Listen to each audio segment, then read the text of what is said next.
you're in a situation with either a nurse, a doctor, an LC, whatever, sometimes women just feel like, well, I just have to take this, or this is what it is.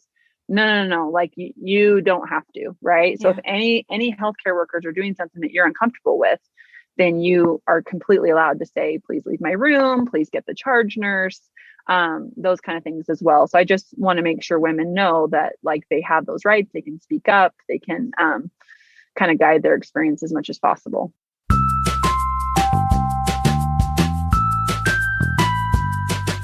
You're listening to the Mommy Labor Nurse Podcast, where we firmly believe in the power of education when it comes to giving birth. Tune in each week as we dive into pregnancy-related topics, expert interviews, and a variety of birth stories. As a reminder, anything you hear on this podcast is not medical advice. Please see mommylabornurse.com/disclaimer for more details. And now, here's your host, educator, registered nurse, and fellow mom, Liesl Teen. Hey guys, happy Monday. So this week I am doing an episode part 2 with Lindsey from Lactation Link. If you guys tuned into last week's episode, I talked with Lindsey all about different terms, labor and delivery type terms that we use that sometimes, you don't exactly know what they mean. So we just kind of went through a lot of the different terms and defined them and talked a little bit more about them because Lindsey is a former labor and delivery nurse. So she's super knowledgeable in all things labor and delivery. So this week, I wanted to have Lindsey come back onto the podcast and do an episode all about breastfeeding because, as we know, Lindsey is from Lactation Link and she is an IBCLC International Board Certified Lactation Consultant. And when it comes to breastfeeding, she is the lady to ask questions about. So I've done episodes on the podcast before answering some of y'all's questions, but I've always said, been very transparent with you guys that I am not an IBCLC. I've breastfed 2 humans, 2 babies, and I've helped moms breastfeed, but I am not a certified IBCLC. So when you really have questions, those are the people that we recommend going to for your questions. So this week we talked a lot about milk supply because I know a lot of you guys have issues with milk supply and there's a lot of questions surrounding milk supply. So we talked about milk supply. We talked about skin to skin and the importance of skin to skin and breastfeeding and how those two kind of tie into each other. We talked about latching. We talked about lactation consultants in the hospital and how to approach them and how to get best advice from them and how to utilize them, because that's something that we definitely recommend doing. And then Lindsey ended with her top 3 tips to get a good start for breastfeeding. So this was a great episode. Definitely tune in if you are pregnant and you plan on breastfeeding, or if you just started breastfeeding, or if you didn't just start, but you're breastfeeding right now and you want to hear an episode all about breastfeeding, definitely tune in. So without further ado, let's get into Lindsey's second episode all about breastfeeding questions. Before we get into this week's episode with Lindsey, this episode is sponsored by Lactation Link. So I wanted to tell you guys about some of the courses that they offer. As a student of one of the Lactation Link courses, you'll get a few great benefits from being there. Number 1, you'll gain confidence before baby even arrives. A lot of people think that they can just wait and just figure it out once baby gets here. The truth is the minutes, hours, and days after baby gets here are very busy and tiring for new parents. I can, agree with that firsthand. 2 times now. The courses will lay a foundation of knowledge for everything you need to know about breastfeeding. Next, you'll also create a plan A and a plan B. As an L&D nurse, I've witnessed hundreds of first moments between parents and baby. Sometimes doves fly when it comes to that first feeding, and sometimes it takes time. They teach you how to prepare for either and how to initiate your milk production and maintain your confidence in any situation. Next, you'll learn how to create an insurance policy for your milk supply. There's one little known concept that they teach every one of our parents, and it's a simple, proven way to not only start with a great supply, but continue to soar months later. And finally, you'll get results. As you dive into the course's content and meet the community, you're on a path of mastery. While it's not necessarily easy, the transformation that you'll get together matters. If you want to check out any of Lactation Link's courses, you can head over to their website, lactationlink.com. They've got 3 different courses to choose from: breastfeeding basics, breastfeeding hurdles and how-tos, and pumping and storing breast milk. I've personally went through these courses and they are the gold standard, guys. These are fabulous, fabulous put together courses. And I really love how Lindsey takes the approach of getting you guys really, really confident about breastfeeding. That's what I like to accomplish when I'm teaching my birth courses. So naturally, I love courses where, she's all about instilling confidence. So just head on over to lactationlink.com and check out her courses. And now let's get into this week's episode. Hi, Lindsey. Welcome to the Mommy Labor Nurse podcast. Thank you so much for being here again, times 2. Hey, Liesl, thanks for having me. Yeah. If we weren't such, blabbermouths, right? I know. It's okay. It's okay. Yeah. So can you just, I know if people listen to last week's episode, they know who you are, but if people are just tuning in, can you just tell everybody just a little bit about yourself and where you are in the internet and all that good stuff? Then we can get right into the episode. Yeah, my name's Lindsey Shipley. I'm a registered nurse. My background's in labor and delivery. I'm also an international board certified lactation consultant. I have a company called Lactation Link where we have online breastfeeding courses and support forums, as well as one-on-one consultations. My most important title is Mama of 3. I have an 8-year-old, a 9-year-old, and an 18-month-old. And a little bit about my personal journey. I'm also a cancer survivor. And so I have kind of that unique aspect to me. And I've had my own unique struggles that I never saw coming with breastfeeding. And I think that's what's made me so passionate about helping other women and families for sure. Totally. Well, I love it. So this episode, we are going to kind of transition. We ended last episode talking about some postpartum breastfeeding terms. So this episode, I put out a box a few days ago, asking from you guys some top breastfeeding questions that you guys have, because God knows there's just so much stuff that comes up when we talk about breastfeeding. It's just, there's so much to learn. So we thought it would be cool to just kind of do the rapid fire session with Lindsey, who is an IBCLC. She's the top dog here when it comes to breastfeeding. She knows everything there is to know. So good expert to consult with. So let's get right into these questions. So this first one is, I'm a first-time mother, worried my body won't produce, worried I won't have enough milk. There's these are all from different women. I put these in here so people can understand what a big concern this is. Yeah. I was going to say, do you want me to read the whole thing? I mean, it's all from different generally women. The same question, but it is pretty crazy that this is such a huge worry among moms. So I'm a first-time mom, worried my body won't produce, worried I won't have enough milk. What if I won't be able to produce enough? Worried it won't work. Worried when baby first latches, I won't have milk. My number one worry the whole time was supply. Wish I had studied more on latch. Due in 6 weeks. What do I do? Help. Anything I can do to ensure breastfeeding works. Yeah. Wow. That is a lot. Ooh. Right. And there was actually more. So, it doesn't surprise me, to be honest, because for some reason, society messaging has just made women question so much about their own capabilities.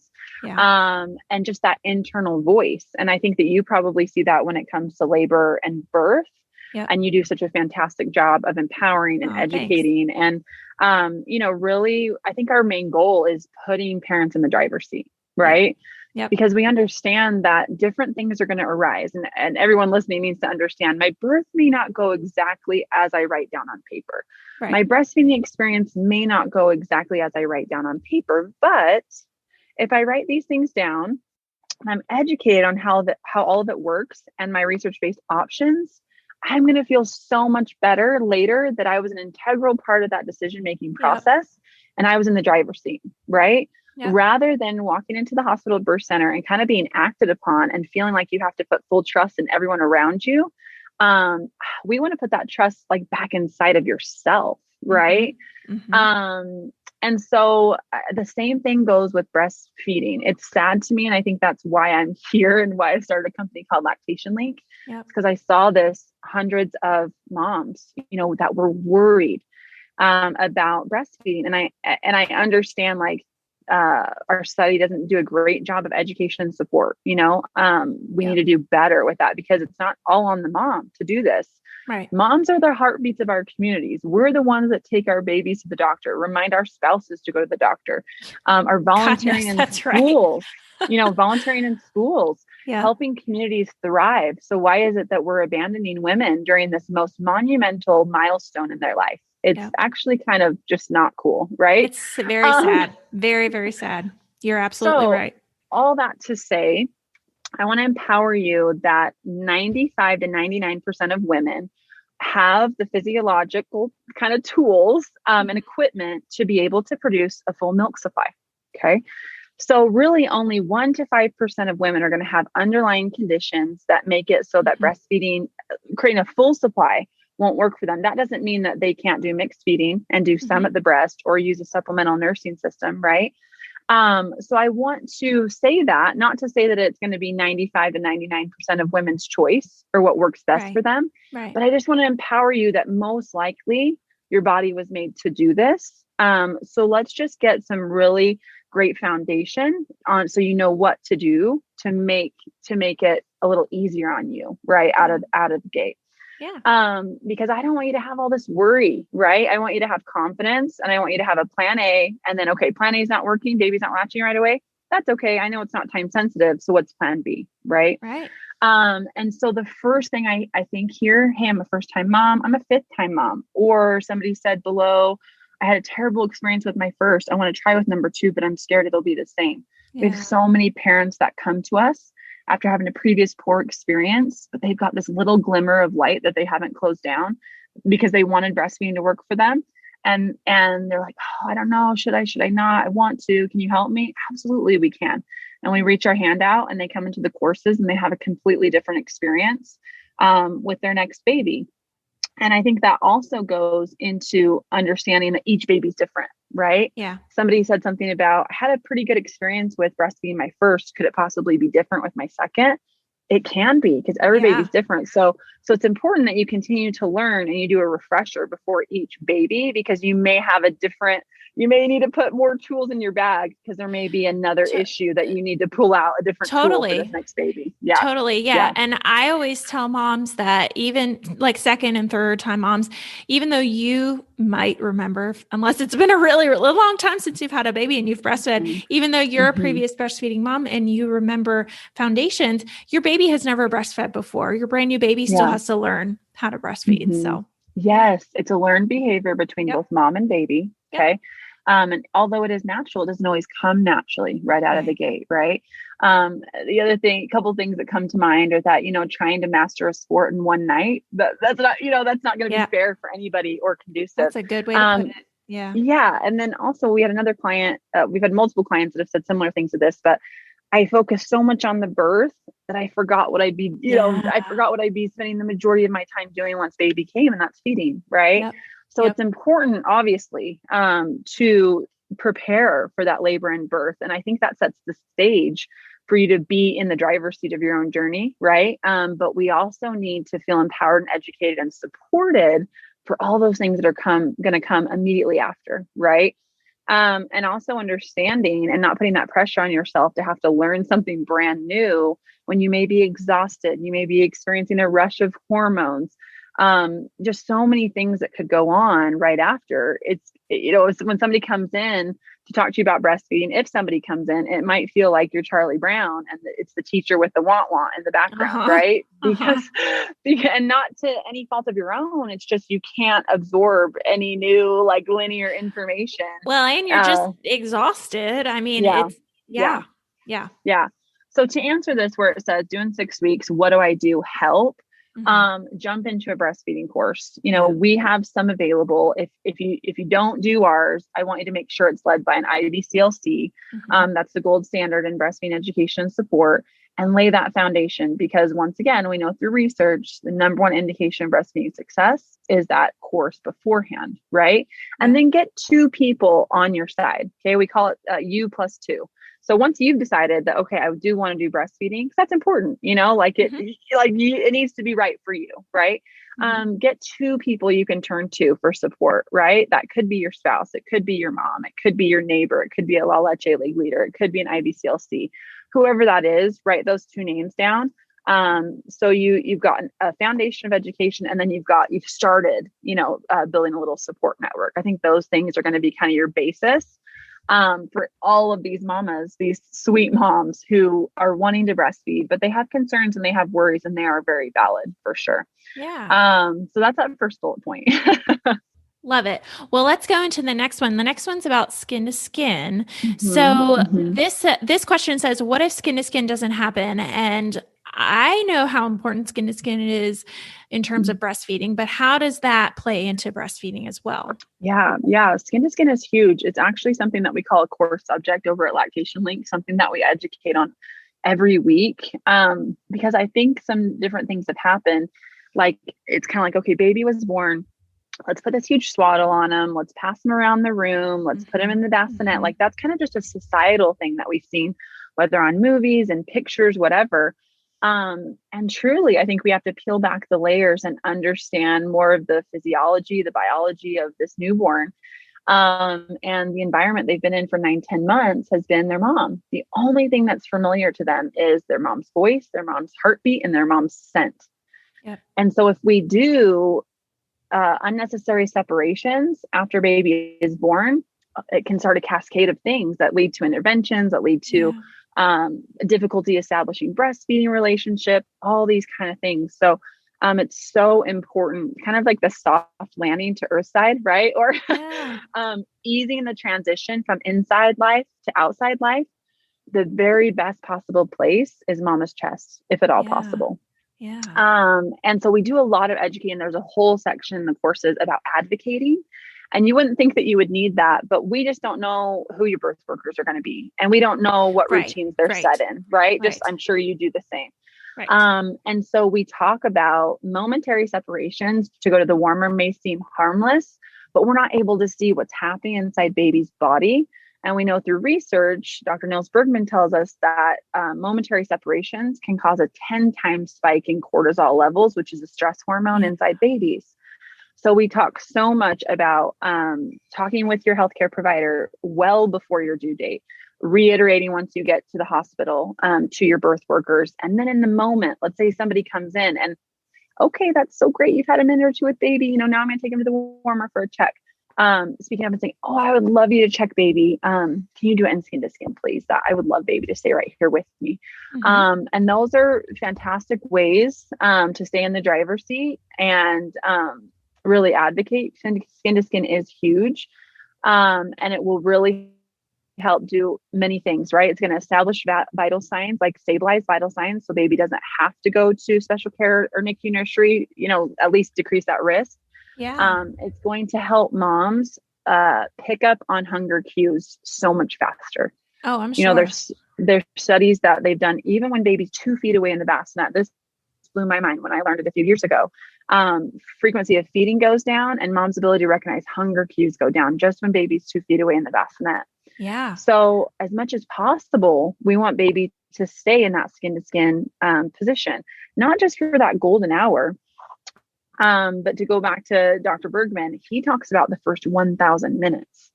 And that equals out to about 16 and a half hours postpartum. And usually, sometimes the first response is, well, what do you mean? They're like, how am I going to get up to pee? Right. Right. And I think the key is just as much as possible. Right. So if obviously mom's going to have their own needs, they need to get up to the bathroom, they need to eat something, they need to close their eyes. So a partner can be a nice secondary. They are going to probably spend some time in the bassinet. But just kind of increasing that awareness of true skin to skin, not baby swaddled, being passed around the room for hours and hours, but that true skin to skin as much as possible. I think it's going to be the minimal thing to do. Like, it's not a big intervention. It doesn't require machinery or anything like that, with the maximum impact for both stabilizing baby, helping them transition, and then getting breastfeeding off to the very best start. Yeah. That being said, I also want to mention there are situations where skin to skin can't happen. And it's very legitimate, right? Right.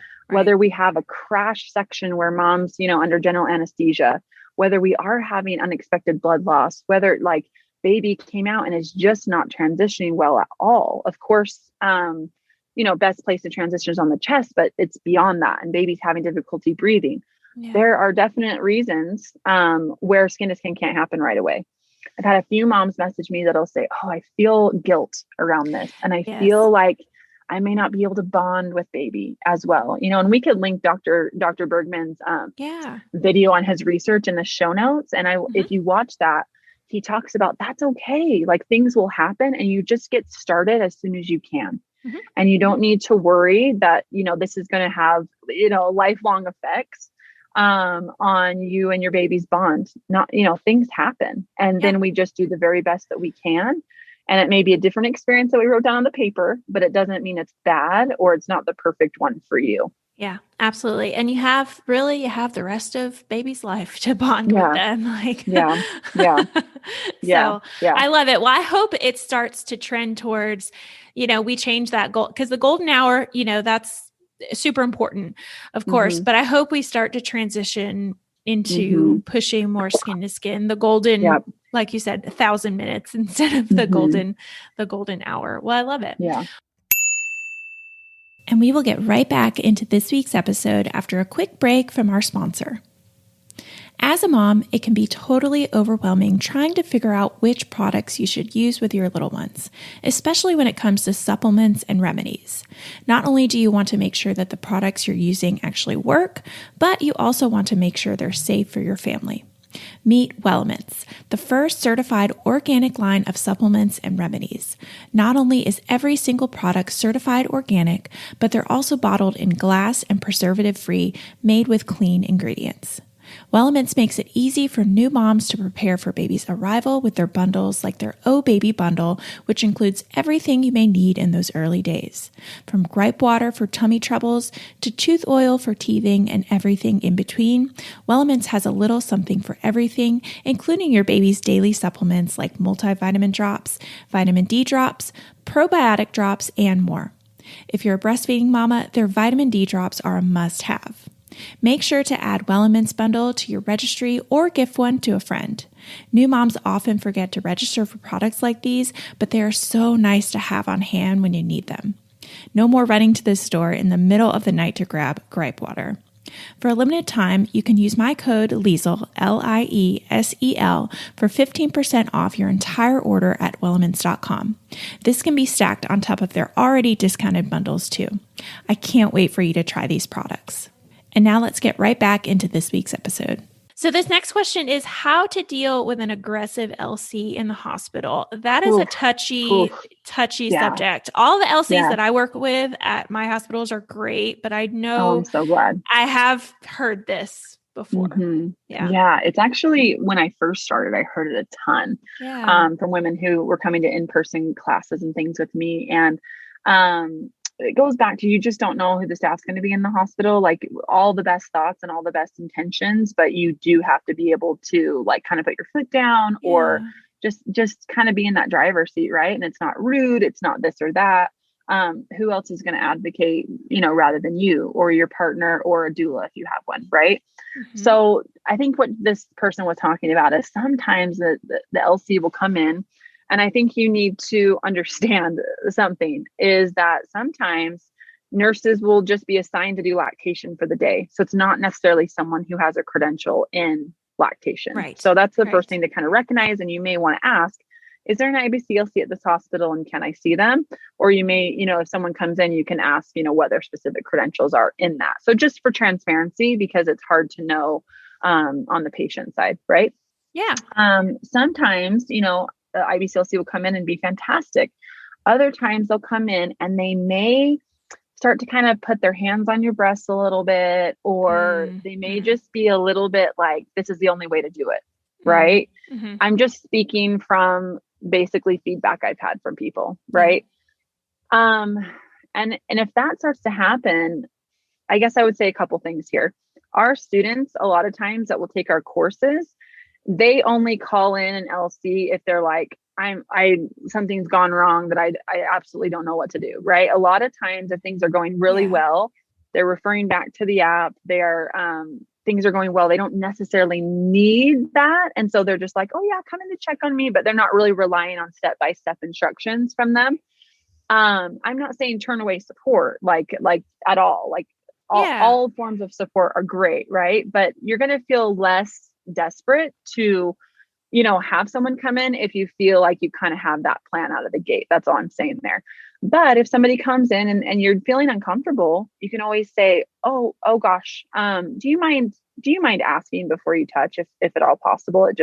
I just wasn't expecting that, or that's not good for me. Like you can always, say something there, right? That's one way. You can also just kind of cut the visit short, right? And just say, hey, I think I'm good. In that regard, you can always ask them, hey, do you mind just sitting right here? I have a few questions, but I want to make sure that I can do it myself because I know you're not going to be here. Yeah, I know you're not going to be here the whole time. So I'd love just to ask you questions and I'm going to do it because I learned by doing. Yeah. So that's another way too. But I also, don't feel like you just have to, if you're in a situation with either a nurse, a doctor, an LC, whatever. Sometimes women just feel like, well, I just have to take this, or this is what it is. No. Like you don't have to, right? So if any healthcare workers are doing something that you're uncomfortable with, then you are completely allowed to say, please leave my room, please get the charge nurse, those kind of things as well. So I just want to make sure women know that like they have those rights, they can speak up, they can kind of guide their experience as much as possible. Love it. Love it. All good things. I totally agree. So let's talk about this next one about clothing. So did this person ask, do I need any specialized clothing to breastfeed? Yeah. And I think this is a big one. So there's definitely like breastfeeding friendly brands out there. And I know like several of them and they're great. And I think that that's one avenue to go. If you are like, hey, I don't necessarily want to get a bunch of like nursing specific clothes. There's so many little hacks that you can do. Just like, hey, wear more like little V-neck t-shirts to where it's easy to pull, pull down easily. Right. Something called the 2-shirt method, where you kind of have like a tank top on underneath your t-shirt so that you can pull up the t-shirt and then click down the tank top. So that you still have coverage, but you're not needing to spend hundreds and hundreds of dollars, The only thing I would advise against is maybe don't wear like a 1-piece shift dress. Because then you'll be breastfeeding with your t-shirt dress up around your neck and underwear. And underwear's out. So just kind of look at your existing wardrobe and say, okay, what pieces would work, and make sure it's a top and bottom that can be separated or that can be easily pulled down, like a low V-neck. Typically that's going to work just fine. Personally, I like to get some nursing bras because that just worked well for me to have that clip down. I agree. A couple of people asked about nursing bras. I'm sure you have a blog post. I have a blog post that we could throw in the show notes for sure about that. Just remember that your breasts are probably going to change over the course of your pregnancy and even a little bit after delivery. So you kind of want to get more of those like nursing bras that are going to grow with you during that time, or that can easily be pulled down like a wrap style. Versus when you feel like your milk supply has settled down, probably around at least 2 weeks postpartum, that's where you can get more of the cup size nursing bras. You can even use an underwire. And I know the whole underwire thing is controversial. As long as it fits right, the underwire is not going to lead to mastitis. However, if it's cutting into your body, it can kind of clog ducts and create issues that way. So I would just wait for like kind of those more fitted bras once you're at least 2 weeks postpartum. Love it. Well, that's good advice, because I have that question too of like, well, I really prefer an underwire bra during the day. Can I, but I've heard about mastitis. So I'm glad that you referenced that. That's real important. So this next question is, what can I eat while I'm breastfeeding? So are there any restrictions, Lindsey? Right. Okay. So this is like such a frequently asked question. And moms, I think, just want to do the best for their babies, right? So they just kind of think like, what can I do? Like, do I need to change something? Like all that kind of stuff. So I think it's good to be inquisitive and to think about those things. I guess I just don't want moms driving themselves crazy on something, because the more like specific and hard and like limited like something is, the less likely you're going to continue with it. Like that's just how it is. That's why diets are so hard to stick to.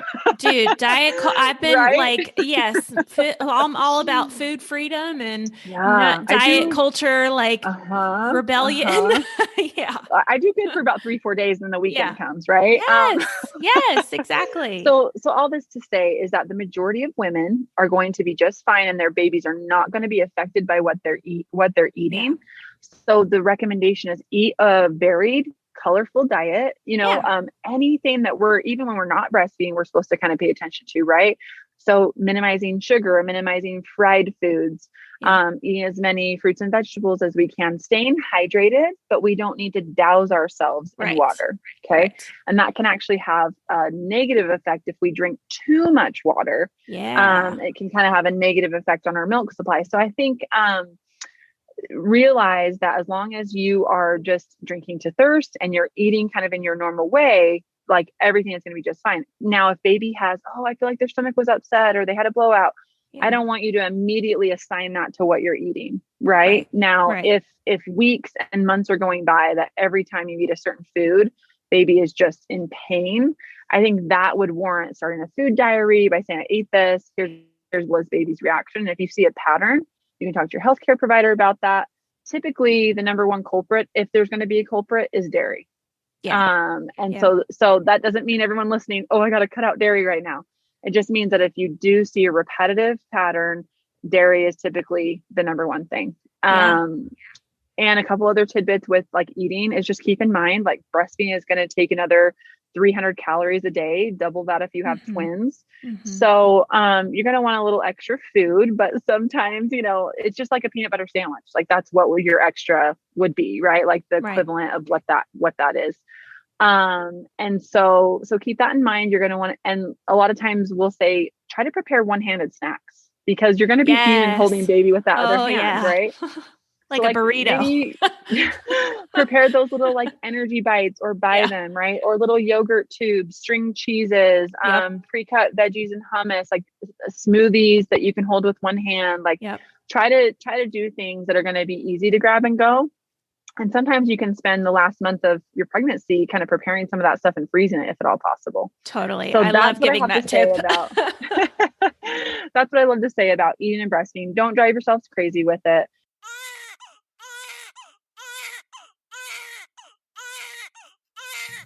All right. If you just heard that baby crying, it's time for this week's segment of Birth It Up Babies. So this Birth It Up Babies is from Amanda, and I haven't even shared this one on my story yet, but Amanda says, "Hi Liesl, I had our baby girl. She's perfect. I was 38 weeks, went into labor, ended up with complications from my epidural, and had to give birth completely natural, no pain meds. I went in with the knowledge of your course, and once I was able to switch my mentality from having medications to breathing through the pain, rocked the labor. Only 4 pushes and she was here. Thank you so much for all you do for mothers. It truly helps so much having the strength to just breathe and know I can handle the pain. It will be over soon and I'll have my baby in my arms. Thank you. Thank you."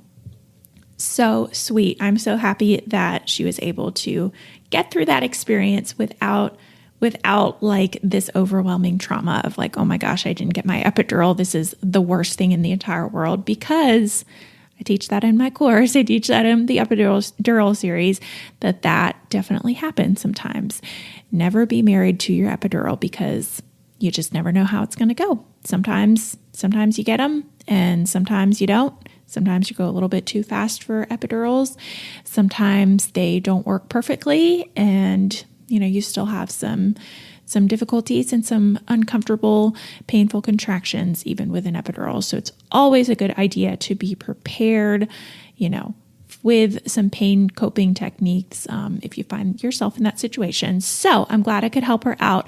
If you guys are interested in the course that she took Birth It Up the Epidural series. And if you head over to mommylabornurse.com, you can check that out. It's right on the homepage. All right, now let's get right back into this week's episode. Eat what sounds good, stay hydrated. And, a small percentage of women are going to have to alter their diet. Yeah. Love it. Cool. Yeah. Well, this last question is, can I keep my baby swaddled while feeding at night? Yeah. Okay. So great question. A lot of moms have this question. And the reason why I would say no to this for a couple reasons. Number one is baby, even like from the very beginning, is going to use those newborn reflexes to learn how to latch, right? Part of that is using their hands. And they're going to want to know, okay, they're going to find their landmarks on your breast area. They're going to pick up on texture. And then as they even get a little bit better with it, and my little guy did this in the OR with one of his hands, they might start to grab your breast like a sandwich, right? And that helps them. Them. It's kind of part of their little survival tools, right? And so it can be tempting to kind of swaddle the arms down because sometimes the arms do get in the way, right? Because baby is trying to feel, and it's like, can you just get those hands down so we can get latched, right? So I understand that, but it's like kind of putting yourself in a straitjacket and then trying to eat your lunch. Yeah. Not so comfy. So I wouldn't, it's not so comfy. Yeah. So try to stay away from swaddling. The other thing is a lot of times at night, sometimes moms will bed share and breastfeed, and that's a whole other topic that we don't have time to get into. But you definitely don't want baby swaddled if they're in their bed with you. It's a risk. So if you are going to bed share, make sure baby is unswaddled at night. Yeah. Love it. Yeah. Cool. Yeah. Oh, and the one that I didn't write on here that I did want to answer real quick was, it says, what's the difference between low supply and normal cluster feeding? Great question. Great question. So cluster feeding, for those that don't know, is just when baby seems like they're feeding back to back, like very frequently in what seems like maybe a 2 to 3 hour span. Right. Yeah. And it can be very normal in the evening hours because milk is more being consumed as it's being produced rather than in the morning and afternoon. There's more of like a little reserve there, and so it's totally normal in between the hours of like 5 and 10 to baby be kind of popping on and off the breast almost every hour. Right. And that's what we call cluster feed. Yeah. Sometimes that'll happen regularly. And then sometimes it'll just be like a pocket of 2 or 3 days that cluster feeding happens. It's all dependent on your baby, their growth patterns, your breast storage capacity, all that kind of stuff. So I guess the first thing I would say is that if baby is on track and gaining weight, doing well, and they're feeding frequently at the breast, particularly in the evening hours, chalk that up to normal cluster feeding. Don't think twice about it.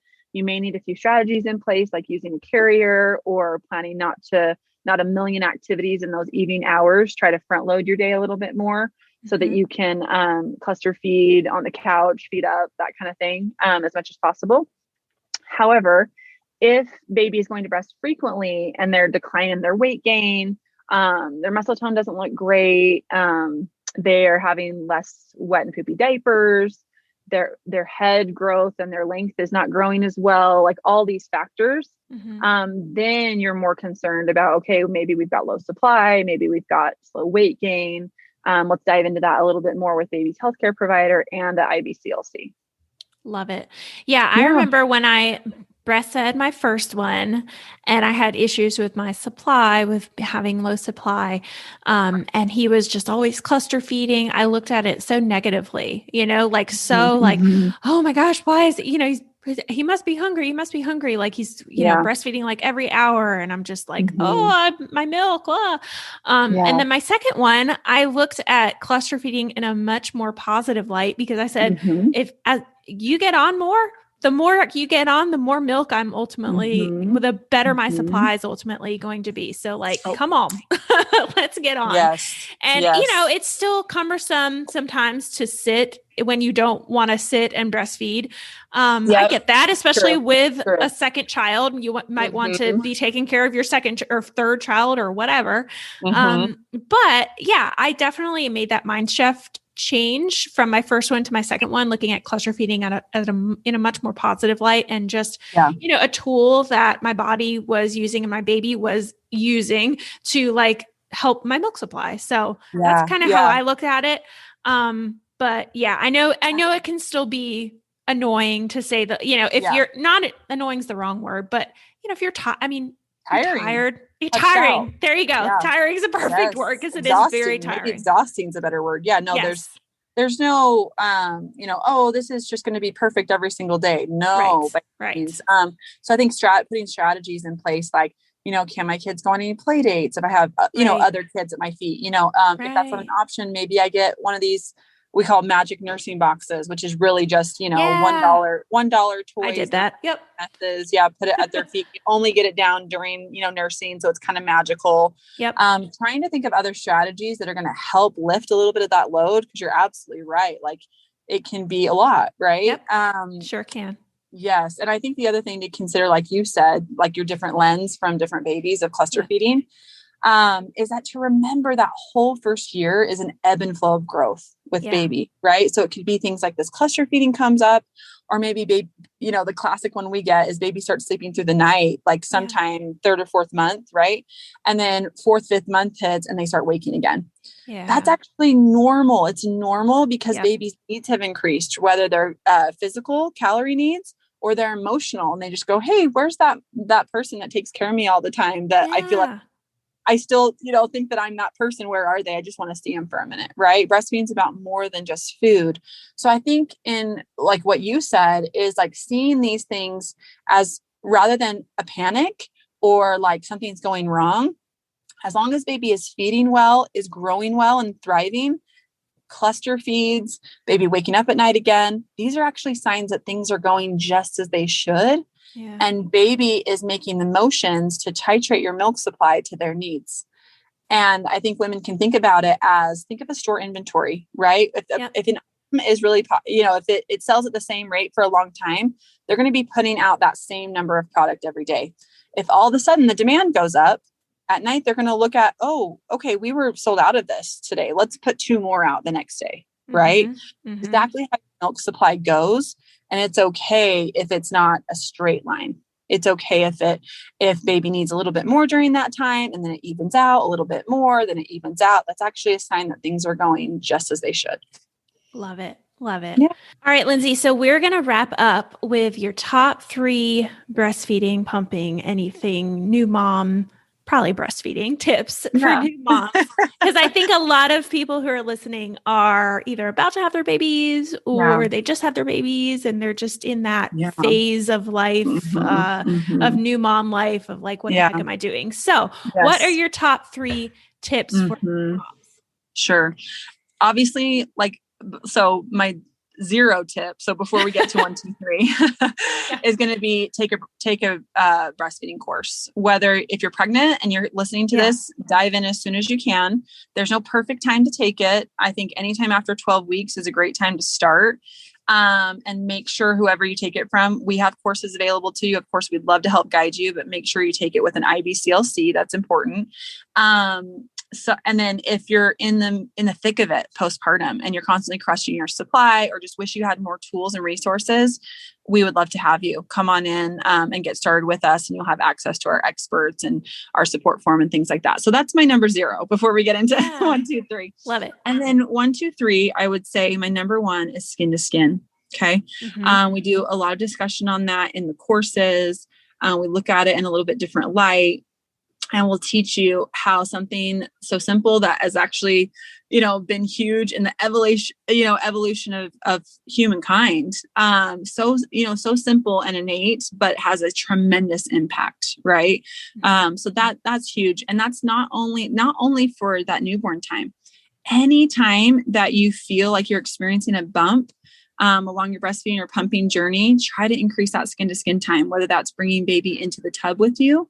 That can be a really great trick. Like if baby's going on a nursing strike, get him in the tub. And for some reason, just that warmth, I don't know if it reminds them of, that in utero. Yeah, in utero or what, but a lot of times that'll relax them and they will latch right there, or, hey, I'm busy and I'm got to be around the house and have hands for other toddlers.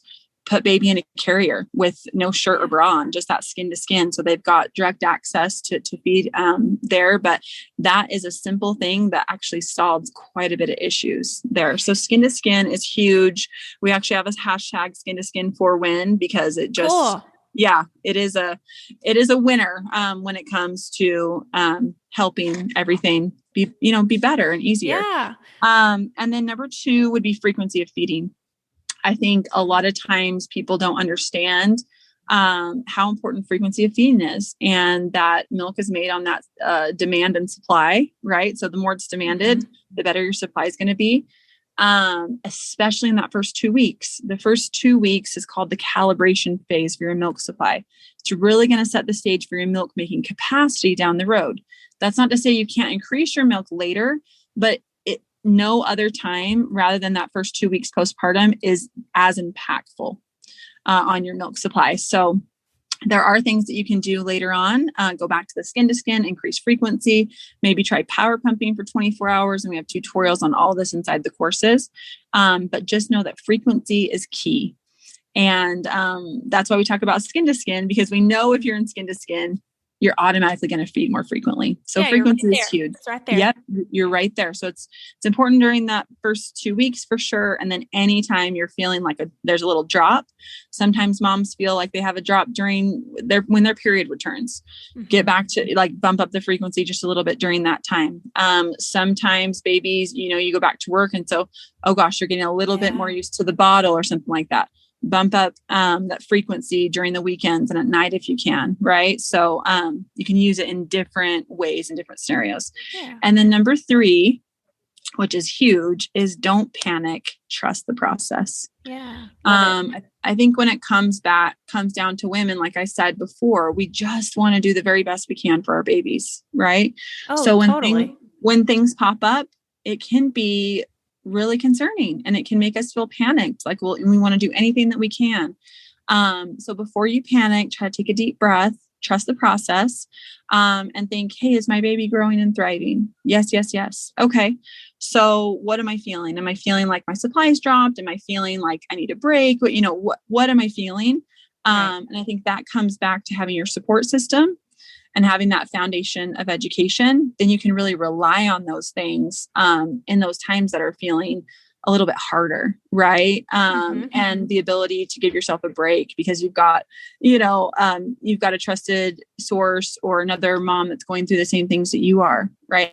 Can remind you, hey, you're doing an awesome job. And, these 3 things worked for me or something like that. But trust the process, know that your body's made to do this. Sometimes you just need to bump up that frequency. Sometimes you need a little bit of a break because you're feeling touched out. You need to, get out of the house and whatnot. But I know that when I've seen clients that have that kind of foundation, they're less panicked when things don't go perfectly. When we write down on paper, because they have kind of those plan Bs in place.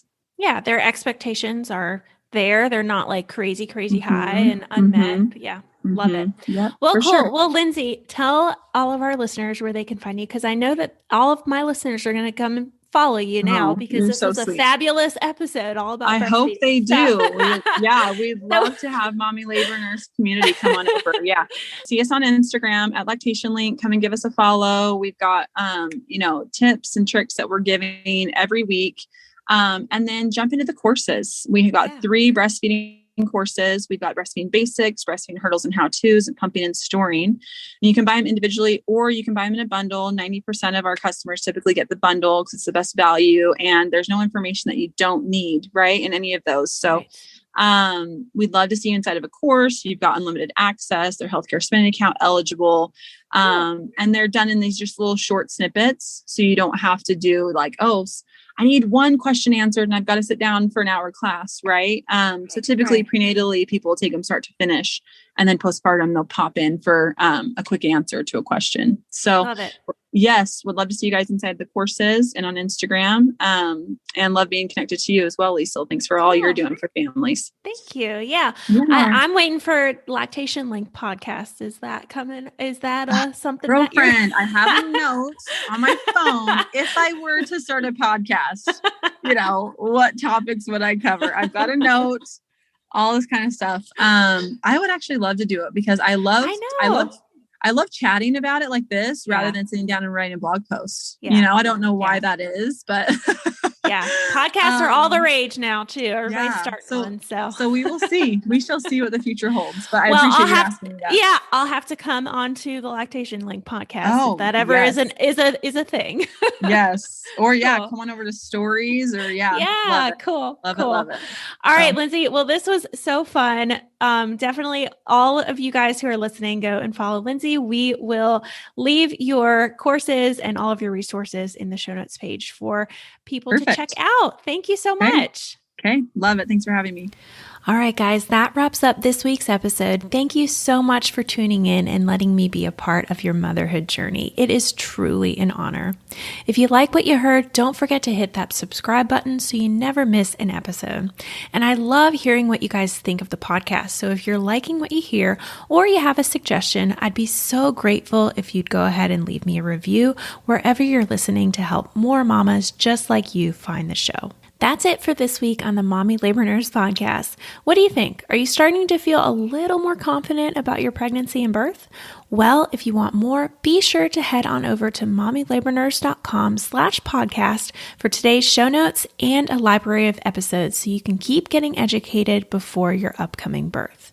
And while you're over there, be sure to check out the blog and learn about our online birth classes.